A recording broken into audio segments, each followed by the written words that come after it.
Higit doble na ang itinaas ng bentahan ng electric vehicles sa bansa nitong Mayo sa datos ng Chamber of Automotive Manufacturers of the Philippines Incorporated o CAMPI at ng Truck Manufacturers Association o TMA. Pumalo na sa 3,613 units ang benta ng EVs noong Mayo kumpara sa 1,509 units noong Abril. Partikular na tinukoy ng CAMPI at TMA na nagpalakas sa bentahan ng EVs ay ang hybrid electric vehicles na pumalo sa 133% o 2,792 units month-on-month. Ang battery EVs na may tumaas din ang benta ng 180% sa 801 units at mula Enero hanggang Mayo 2025, kabuuang 10,433 units ang electric vehicle sales. Ngayong tumataas na naman ang presyo ng mga produktong petrolyo na umabot na sa halos 5 piso dahil sa Israel-Iran conflict, muling nanawagan ang Department of Energy sa publiko na panahon na para mag-shift o bumili ng hybrid o pure electric vehicles. Kaugnay nga nito, pursigido ang Marcos administration na palakasin ang industriya ng electric vehicles sa bansa. Noong Abril 2024, inatasan ni Pangulong Bongbong Marcos ang Department of Energy at iba pang ahensya ng gobyerno na pabilisin ang implementasyon ng Electric Vehicle Development Plan. Inanunsyo noon ng DOE na target ng gobyerno na paramihin ang electric vehicles sa Pilipinas ng 50% mula sa 10% pagsapit ng taong 2040. Makalipas ng 8 buwan, pinangunahan naman ni Pangulong Marcos Jr. ang kauna-unahang pagawaan ng electric battery vehicles sa Pilipinas.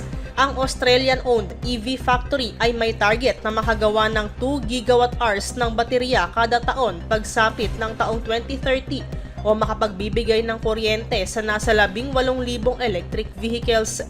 Nito ngang Enero lamang, pinuntahan din ni Pangulong Marcos sa pagbubukas ng Tesla Center Philippines sa Bonifacio Global City sa Taguig. Hinikayat naman ng Pangulo ang Tesla na mag-manufacture ng electric vehicles sa bansa hindi lang para sa aniyay sustainable transport system, kundi para na rin makabawas sa carbon emissions. Sa datos ng CAMPI at TMA, nakapagbenta na nga agad ang Tesla Motors Philippines ng higit 1,000 units mula Enero hanggang Mayo ngayong taon. Para naman sa hybrid vehicles, nangunguna pa rin ang Toyota na nakapagbenta ng higit 7,000 units year to date. Sa katunayan, maraming alok na insentibo ang gobyerno para sa electric vehicles sa ilalim ng Electric Vehicle Industry Development Act o EVIDA Law. Ilan sa mga ito ay ang 30% excise tax discount, habang ang hybrid vehicles na may mabibigyan ng 15% tax discount. Ang mga electric vehicle na may mabibigyan ng sariling plaka sa ilalim ng nasabing batas. Gayunpaman, nanawagan ang Electric Vehicle Association of the Philippines o EVAP sa pamahalaan na kailangan nitong magpatupad ng mas malakas na polisiya upang tuloy-tuloy ang paglakas ng electric vehicles. Sa pagtatapos ng Marso ngayong taon, sinabi ng DOE na may kabuuang 912 EV charging stations na sa bansa. Kaya lang sinabi ng DOE na karamihan sa charging stations na ito ay nasa Metro Manila. Kaya naman isinusulong ng gobyerno na magpatupad ng guidelines para mapalakas pa ang EV industry. Sinabi rin ng DOE na magsasagawa sila ng public consultations tulad ng paglalagay ng EV charging stations sa mga gasolinahan.